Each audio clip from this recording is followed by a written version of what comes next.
नमस्कार, स्वागत है आपका जीवन विमर्श में। शहर के कोने में एक पुरानी चाय की दुकान पर रोज शाम को कुछ युवा मिला करते थे। कॉलेज की पढ़ाई पूरी हुए कई महीने बीत चुके थे, पर किसी को नौकरी नहीं मिली थी, किसी का रिश्ता बिगड़ गया था, तो कोई अपने घर की गरीबी और परिवार के ताने सुन सुनकर थक चुका था।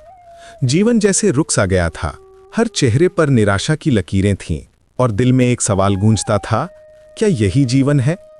उनमें से एक बोला, हमने क्या पाया इन सब भागदौड़ में, न शांति न संतोष। दूसरा बोला, हर कोई स्वार्थ में डूबा है, किसी को किसी की परवाह नहीं। तीसरा बोला, काश हम ये सब छोड़कर जंगल चले जाएं, वहां शायद सुकून मिले। धीरे धीरे बातों का जोश बढ़ता गया, मन में अचानक क्षणिक वैराग्य जागा। उन्होंने सोचा, अब और नहीं, चलो इस माया जाल को छोड़ दें। रातों रात वे कुछ कपड़े और सामान लेकर निकल पड़े, न किसी को बताया न पीछे मुड़े। सूरज की पहली किरण के साथ वे शहर की सीमा पार कर चुके थे और सामने फैला था शांत हरा भरा जंगल।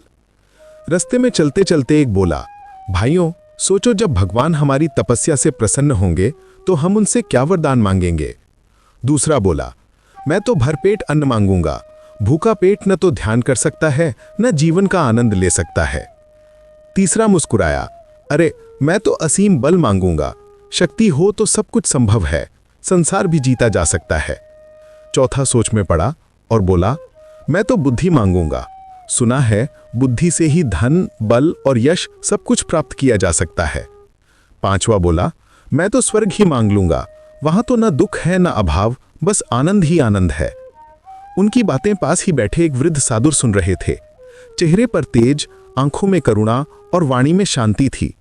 साधु मुस्कुराए और बोले, बच्चों तुम सब जिस राह पर चल पड़े हो वह न वैराग्य की राह है न साधना की, ये तो पलायन की राह है। युवक चौंके, पलायन? साधु बोले, हाँ, तपस्या केवल पेड़ के नीचे बैठने से नहीं होती, तपस्या होती है मन को स्थिर करने से, कष्टों में धैर्य रखने से और कर्तव्य निभाते हुए ईश्वर को याद रखने से।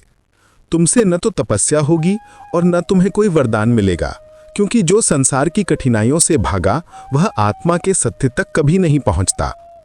सच्चा साधक वही है जो दुनिया में रहते हुए भी दुनियादारी से ऊपर उठता है, जो सेवा करता है, करुणा रखता है और अपने कर्म से दूसरों के जीवन में प्रकाश लाता है। साधु की बातें युवकों के दिल में उतर गईं। उनकी आंखों में पश्चाताप के आंसू थे। एक ने धीरे से कहा, गुरुदेव हमसे भूल हुई, हम सोच बैठे कि जंगल जाने से शांति मिल जाएगी, पर असली शांति तो भीतर होती है।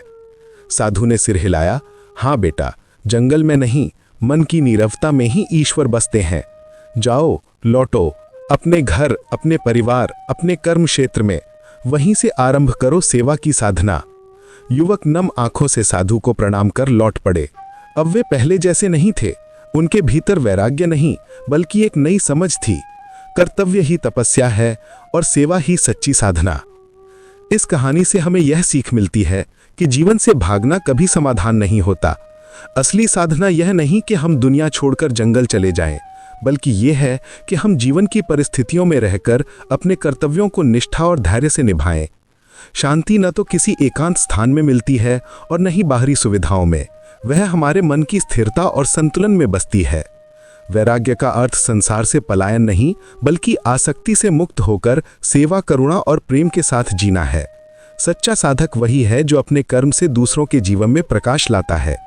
इसलिए संसार से भागने की नहीं बल्कि उसे संवारने की भावना ही सच्ची साधना है। अगर आपको जीवन विमर्श की ये कहानी पसंद आई हो तो चैनल को सब्सक्राइब करें, वीडियो को लाइक करें और नीचे कमेंट में बताइए इस कहानी से आपने क्या सीखा। जुड़े रहिए जीवन विमर्श से, जहां हर कहानी मन को छूती है और जीवन को एक नई दिशा देती है।